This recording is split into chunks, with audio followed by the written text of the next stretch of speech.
Assalamualaikum warahmatullahi wabarakatuh.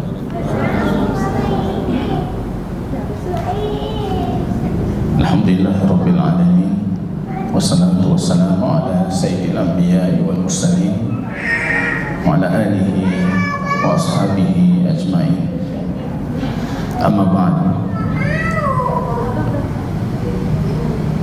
Kaum muslimin dan muslimat sidang jamaah salat maghrib yang diberkahi oleh Allah Subhanahu wa ta'ala. Puji dan syukur kita tiada hentinya kita panjatkan kehadiran Allah untuk segala taufik, kesehatan, kesempatan, hidayah yang Allah berikan, sehingga di malam yang penuh kemuliaan ini kita bisa mengkaji kembali hadis baginda Rasul sallallahu alaihi wasallam, terutama perihal tujuan dari kita diciptakan, yaitu berkaitan dengan hal ibadah kita kepada Allah Subhanahu wa ta'ala. Salawat dan salam kita doakan juga kepada Allah agar senantiasa mencurahkannya ke habibina baginda Rasul Muhammad sallallahu alaihi wasallam.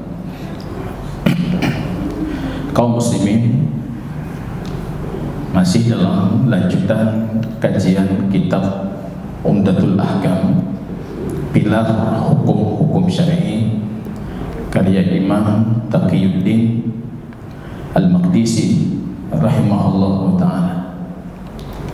Pembahasan terakhir jamaah kaum muslimin, kita masih mengkaji pembahasan bersuci, dan tema sebelumnya itu tentang syariat bersiwak gosok gigi. Hadis yang kita kaji sebelumnya yang memuat ataupun mencakup banyak sekali ilmu-ilmu, hikmah-hikmah, faidah-faidah, terutama tentang syariat bersiwak. Hadis Aisyah radhiyallahu taala anha yang mengisahkan detik-detik terakhir dari kehidupan baginda Rasul sallallahu alaihi wasallam, yang diceritakan oleh Aisyah, Rasul itu wafat antara tulang leher dan tulang dadanya Aisyah radhiyallahu taala sedang dipangku oleh Aisyah. Rupanya baginda Rasul melihat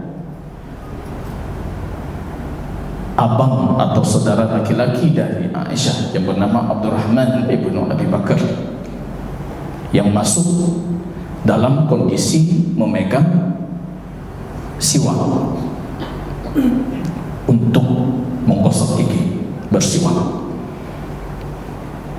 Di situ dilihat oleh baginda Rasul. Padahal ini detik-detik terakhir ini.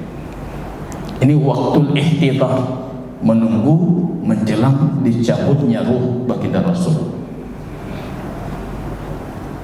Kondisi sakrat atau kondisi ihtidar, detik-detik menjelang dicabutnya ruh baginda Rasul yang sangat berat itu, tapi tidak luput untuk baginda Rasul meminta siwaknya Abdurrahman, dan beliau menggunakan untuk menggosok giginya baginda Rasul.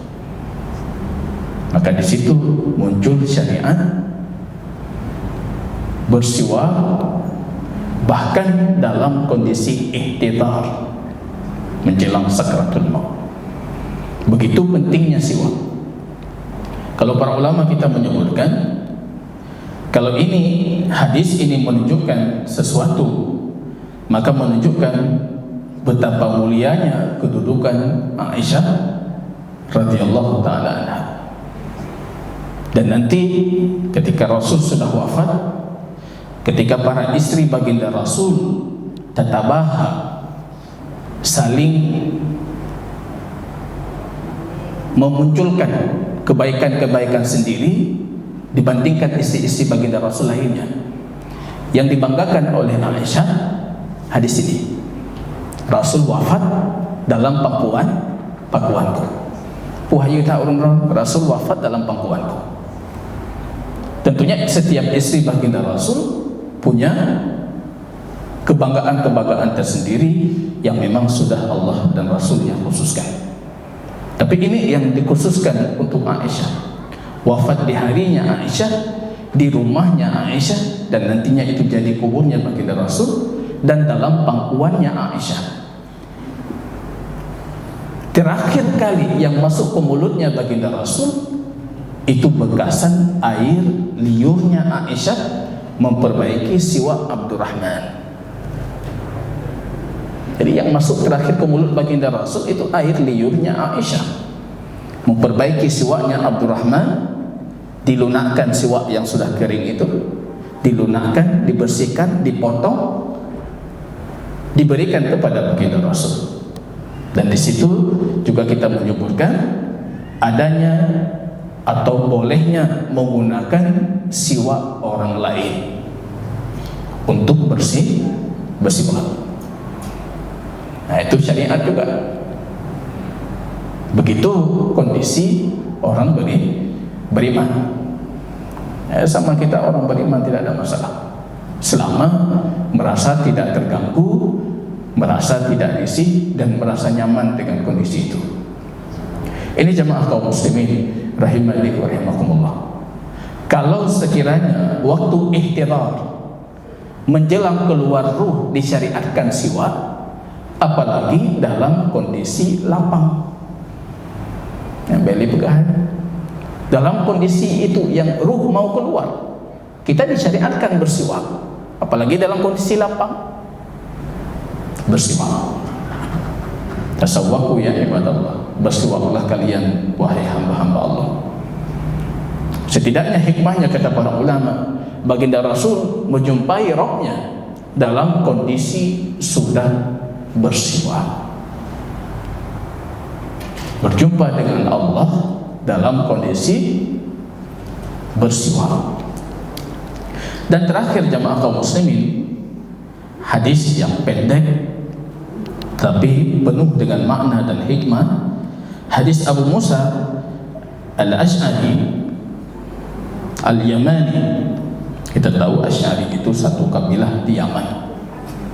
Abu Musa yang kita kenal sebagai sahabat baginda Rasul sallallahu alaihi wasallam, bahkan termasuk di antara sahabat terbaik baginda Rasul, yang bernama Abdullah ibnu Qais. Banyak dari kita mungkin tidak tahu namanya Abdullah ibnu Qais. Kita cuma tahu Abu Musa Al-Asy'ari, sahabat baginda Rasul, atau kalau bisa kita namakan sebagai pembantu baginda Rasul juga, yang memang dikhususkan untuk beliau itu tugas menjaga sandalnya baginda Rasul. Rasul itu ada sahabat-sahabat yang beliau pilih, dan itu lumrah, sah-sah saja, tidak dikategorikan memperbudakkan. Kita hari ini nitip anak ke pesantren, ayah bunda, kemudian kita berpesan nyeguyu le tempu bekati, yang pesangka. Padahal kadang-kadang anak kita itu bisa mendapatkan banyak hikmah dan pelajaran dari kehidupan gurunya dibandingkan yang dipelajari di dalam kelas. Nah, kita harus jadi burung tuha makin tuha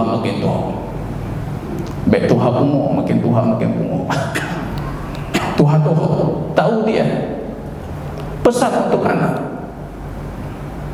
Itu yang coba kita berikhtiar nanti. Kalau anak kita di pesantren, titip pesan, bantu gurumu, jadi pembantu untuk kebutuhannya. Karena yang jadi sahabat, ulama dari kalangan para sahabat nantinya itu pembantu-pembantu baginda Rasul. Abdullah ibnu Abbas, Abu Musa, Abdullah ibnu Mas'ud yang kemarin kita sebutkan, beliau pembantu baginda Rasul yang mempersiapkan siwak baginda Rasul. Alat gosok gigi baginda Rasul itu tugasnya Ibnu Mas'ud. pengambil air dan seluruh aktivitas kebutuhan rumah baginda Rasul Anas ibn Malik. Sandalnya baginda Rasul Abu Musa al-Asy'ari. Nanti kita dapati juga rupanya Mughirah ibnu Syu'bah juga sebagai penjaga sandal baginda Rasul. Nah, itu dikhususkan oleh baginda Rasul, dan itu boleh dalam syariah.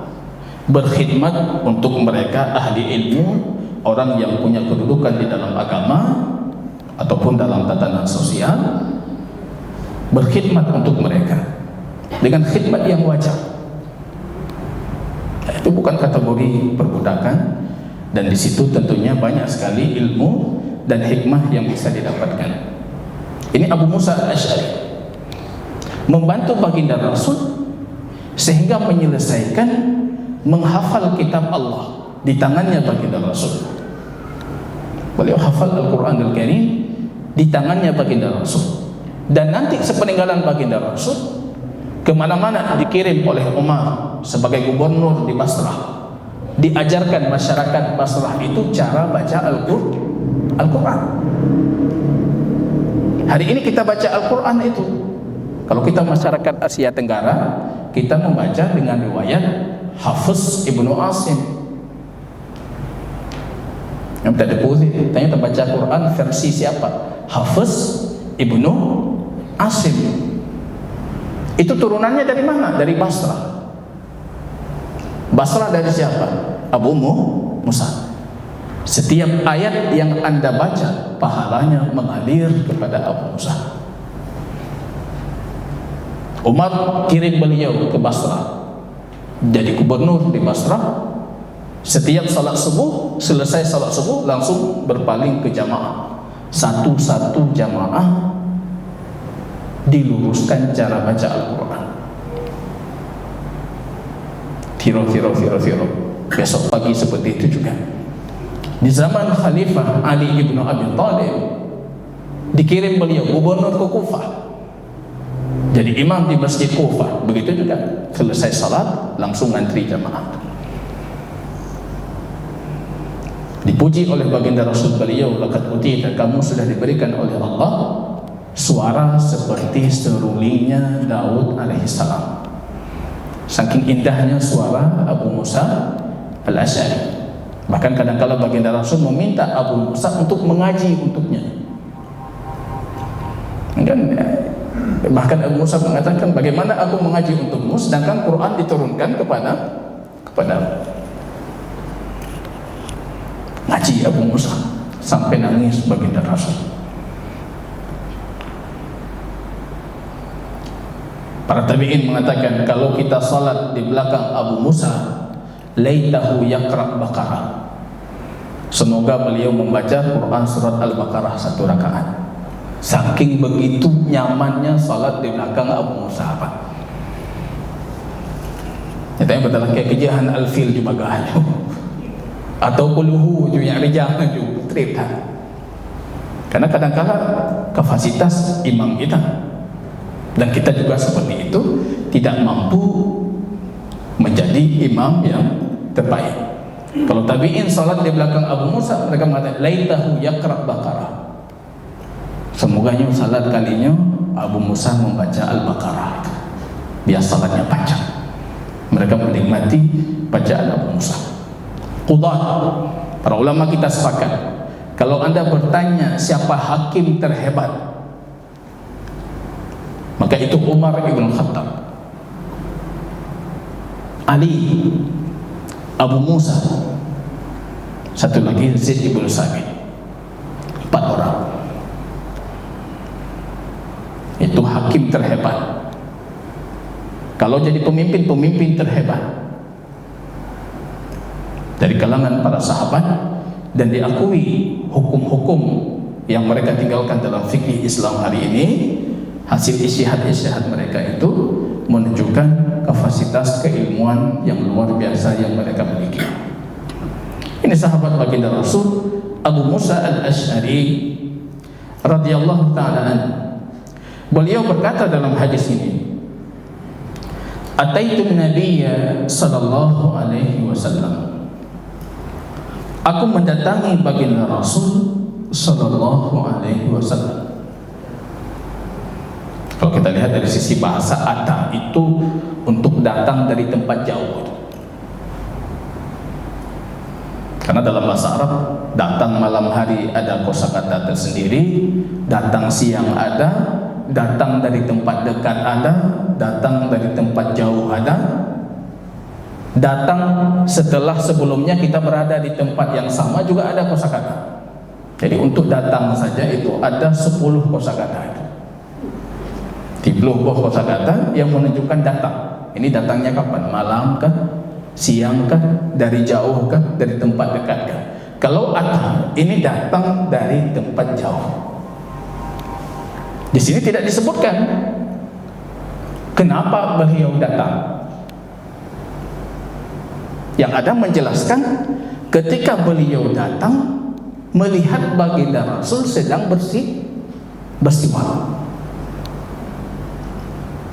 Datang berjumpa dengan Rasul bersiwak.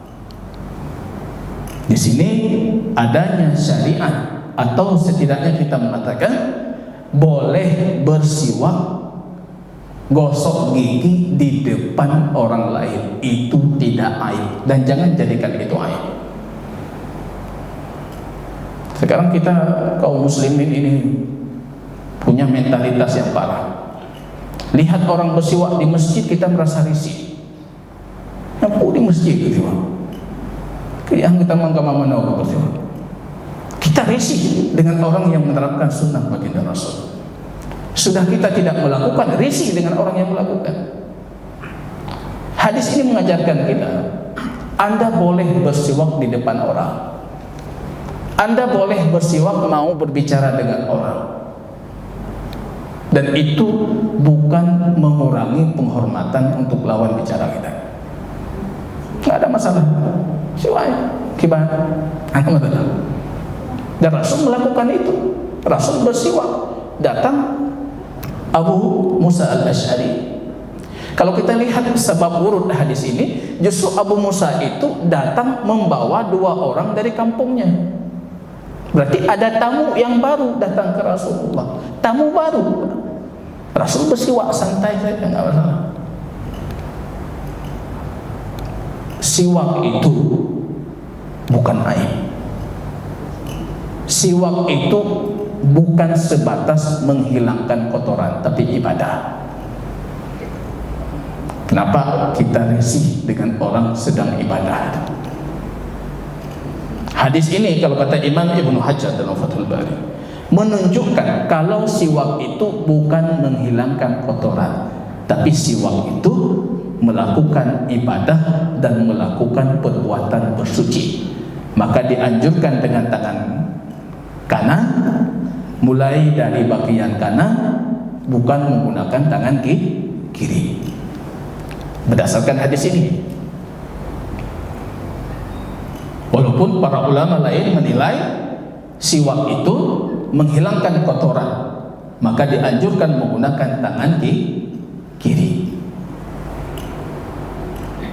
Atau kembali seperti yang kita sebutkan sebelumnya, kembali ke kondisi kita. Kadang-kala kita bersiwak menghilangkan kotoran, gosok gigi untuk menghilangkan kotoran, berarti pakai tangan kiri. Kadang-kala Anda bersiwak sebagai ibadah, bersuci, mensucikan mulut, pakai tangan kanan. Kita sesuaikan dengan kondisi kita ketika kita bersiwak. Tapi hadis ini kata Imam Ibnu Hajar menunjukkan siwak itu perbuatan baik. Jangan pernah kita risih dengan orang berbuat perbuatan baik. Yang muncul macam-macam, yang kipannya, kijil laganya, berat tersemayang membawanya, yang tiwak minggu baru sampai tiwaknya. Kenapa kita yang risih? Orang menerapkan sunnah baginda Rasul. Kalau kita lihat sebab urutnya, penjelasan panjang kisah dari hadis atau sebab munculnya hadis ini. Kalau Quran itu sebab nuzul, kalau hadis sebab al-wurud. Dikisahkan oleh Abu Musa Aku datang dengan 2 orang dari kaumku, Asy'ariyah. Jadi kabilah mereka Asy'ari. Yang satu di samping kananku, satu di samping kiri. Datang menjumpai baginda Rasul. Tentu tradisi para sahabat tidak datang kepada baginda Rasul kecuali mereka perlu. Beda perihal di awal Rasul hijrah. Di awal hijrah, para sahabat itu suka sekali datang ke rumah baginda Rasul, duduk berlama-lama di rumah baginda Rasul, sehingga turun ayat itu Al-Hujurat, ayat Al-Mujadalah, ayat 12 dan 13. Karena para sahabat itu mengganggu baginda Rasul.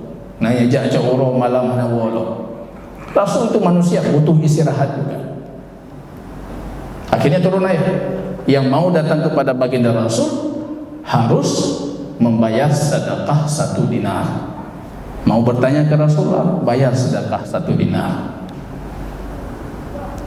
Rupanya siang turun ayat, pagi turun ayat, sampai sore tidak ada yang datang.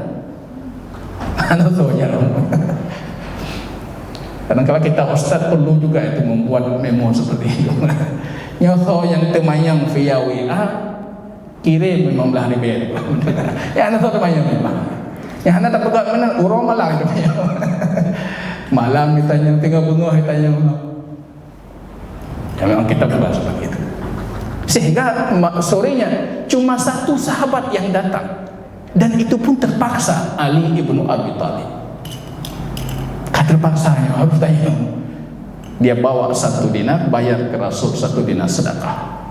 Rupanya selesai dia pulang, Ali ibnu Abi Thalib turun ayat Mujadalah 13. Itu sudah dimansuh. Para sahabat sudah menjaga diri dengan Rasul, tidak datang kecuali perlu. Abu Musa datang, ini faktor perlu. Rupanya perlunya apa? 2 sahabat beliau atau 2 teman dari kampung beliau itu butuh pekerjaan. Jadi seolah-olah posisinya Abu Musa memberikan syafaat untuk 2 orang kampungnya ini diberikan pekerjaan oleh baginda Rasul. Yang menariknya baginda Rasul itu bukan seperti para pemimpin pejabat kita. Ada bodyguard, ada ini, itu nggak ada. Yang datang jumpa-jumpa, bicara aja dengan Rasul. Gampang itu. Pemimpin Muslim itu bisa memudahkan, jangan menyulitkan. Datang kepada baginda Rasul, Abu Musa mengutarakan ini orang Asy'ariyah. Asy'ari itu kabilah di Yaman, berarti datang dari jauh. Apa yang engkau mada taqul ya Abdullah ibnu Qais dalam hadis? Apa pendapatmu tentang 2 orang ini? Abu Musa mengatakan aku tidak mengenal banyak. Kalau kenal sekali tidak juga. Tapi yang saya tahu mereka butuh pekerjaan atau mereka menginginkan pekerjaan. Apa kata Rasul?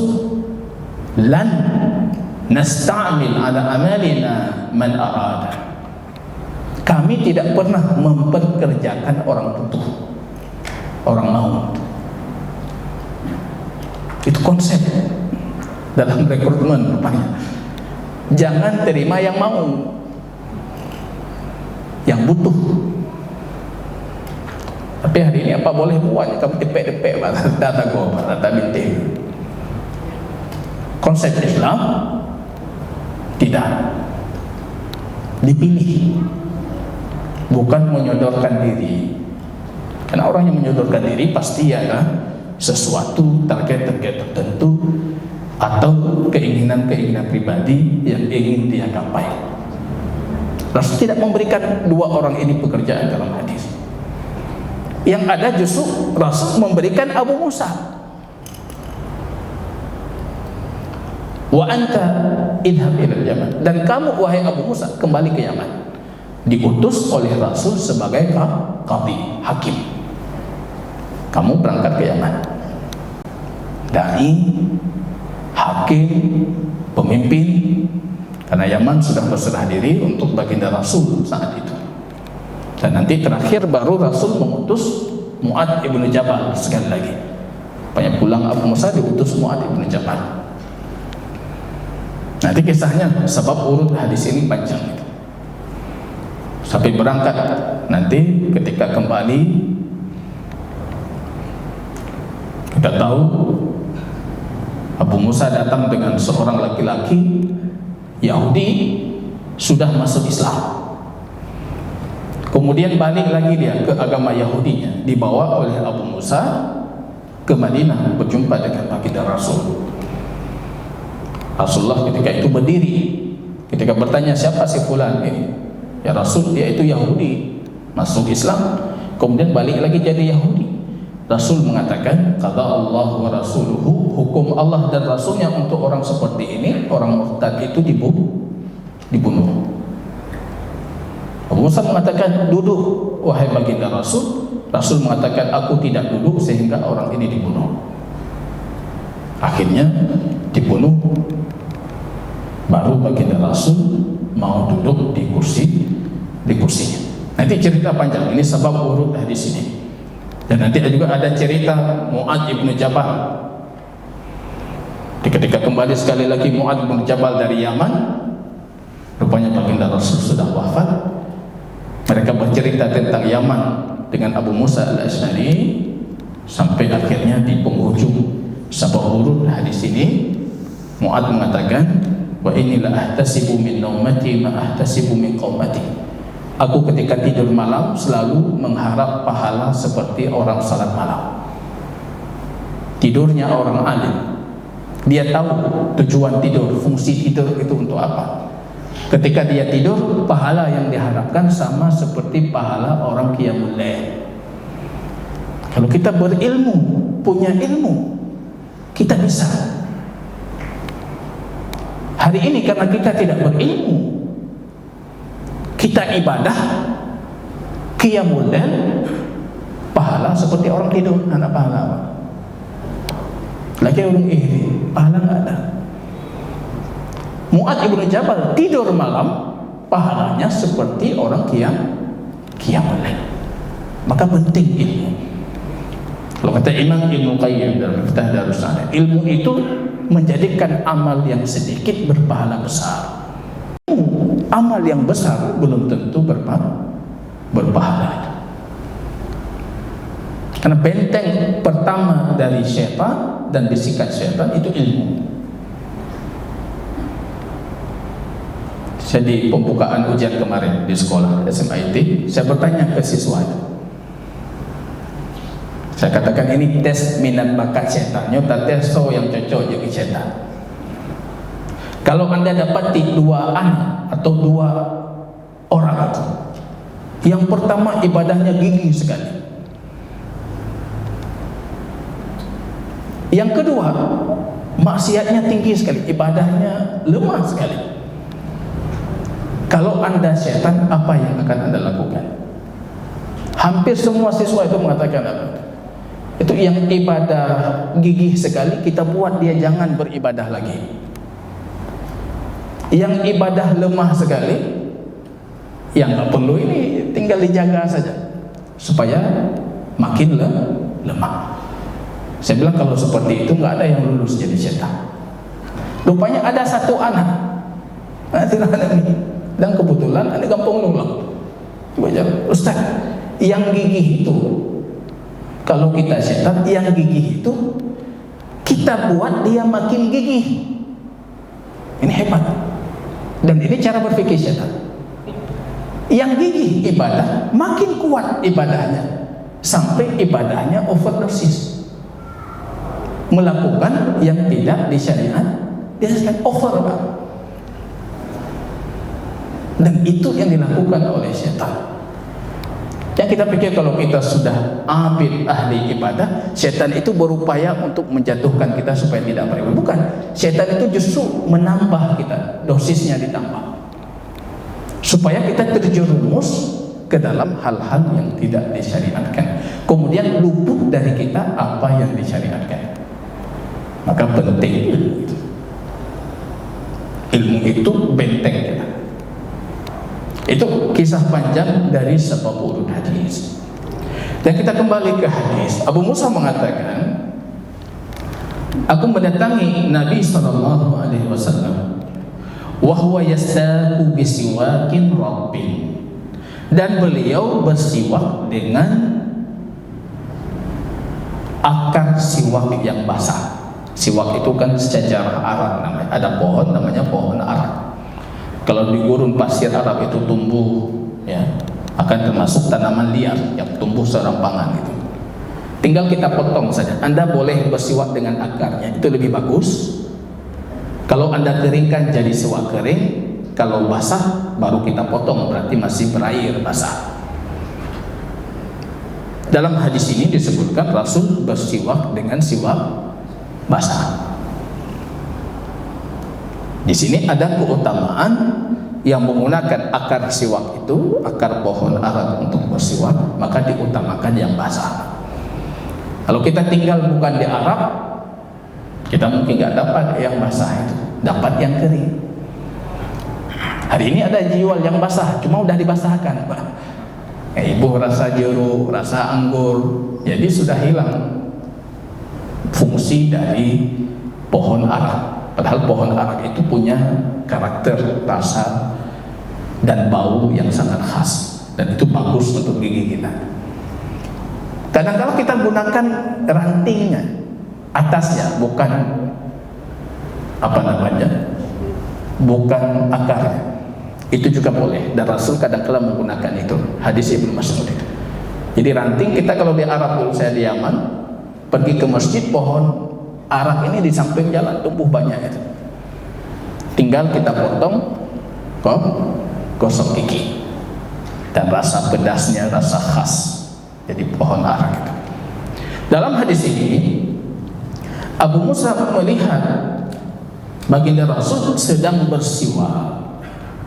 Dan Rasul tidak berhenti melakukan siwaknya, tapi justru melanjutkan sembari beliau berbicara dengan Abu Musa. Abu Musa memperhatikan cara siwaknya baginda Rasul. Abu Musa mengatakan, wa tarafus siwaki ala lisanihi. Rupanya beliau melihat ujung siwaknya baginda Rasul itu menggosok lidahnya baginda Rasul. Ini yang jarang kita, siwak itu cuma gosok gigi.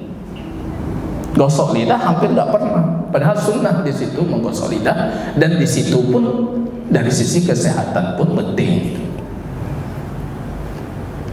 Menggosok lidah.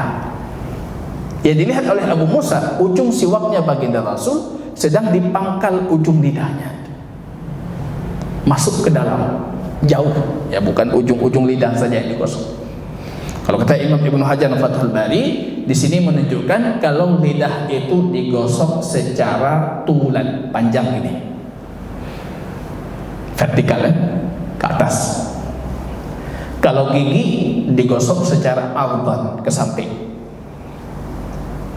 Mungkin hari ini penemuan-penemuan terbaru diputar, putar supaya sela-sela masuk. Itu masuk ke kategori ardan. Tapi kalau lidah, samping.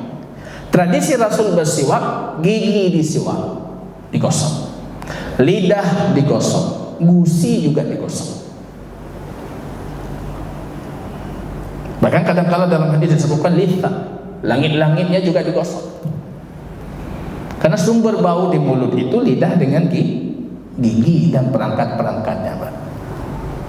Kalau kita cuma gosok gigi, itu kurang dalam pengamalan terhadap sunnah Rasul. Gosok juga lidah. Lidah digosok, langit-langit digosok, gigi ya udah pasti digosok, kemudian gusi juga digosok. Begitu detailnya Abu Musa memperhatikan cara Rasul menggosok. Ujung siwaknya itu sudah masuk ke dalam, sampai keluar suara dari baginda Rasul. Apa kata Abu Musa di sini? Ka'annahu yatahawwa. Rasul seperti mau muntah. Rasul tidak muntah, tapi seperti orang mau muntah. Begitu berlebihan ketika bersiwak. Bukan baju-baju athakana juga, bukan athakana bersiwak itu. Betul-betul Rasul berlebihan.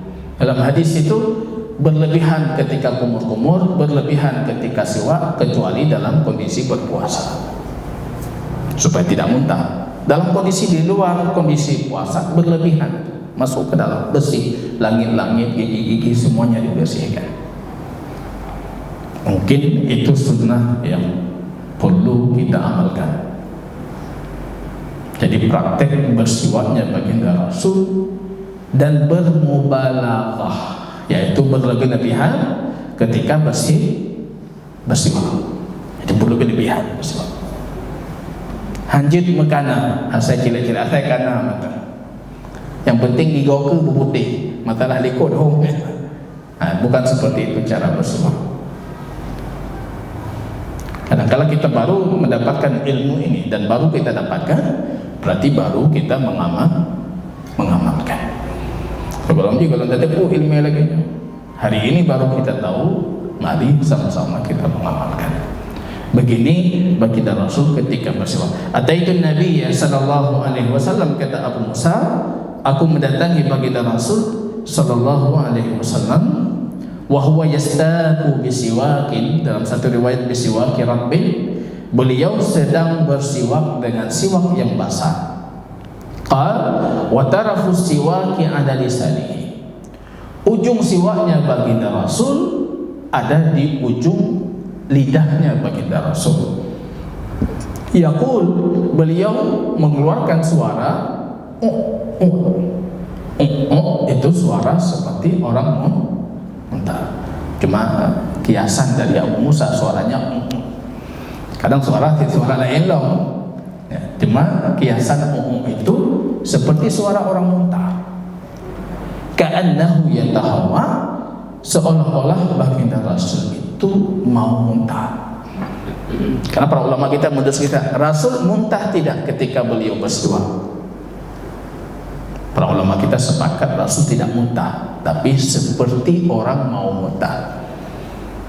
Kalau kita yang melakukan itu belum masuk ke ujung udah mau muntah, apalagi nggak pernah kita melakukan seperti itu, baru tak celok bacun muntah, udah mau muntah. Ini Rasul sudah di ujung, baru keluar suara seperti mau muntah. Begitu Rasul berlebihan ketika bersiwak. Artinya siwak itu betul-betul. Anak kita juga seperti itu. Kita didik anak kita dengan fitrah. Ini siwak ini salah satu fitrah para nabi dan rasul. Kalau kita lihat anak, ada 10 anak. Berapa dari 10 anak ini yang giginya tidak busuk? Raman dulu juga.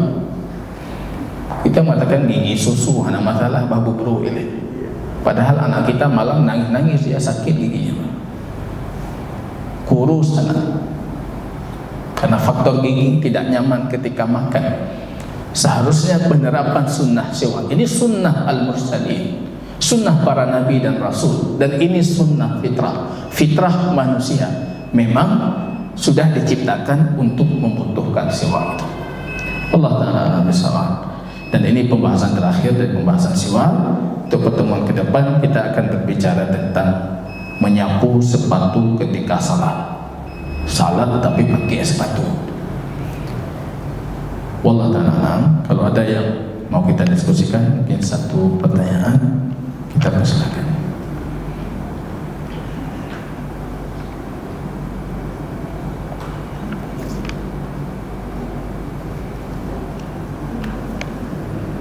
Tidak ada?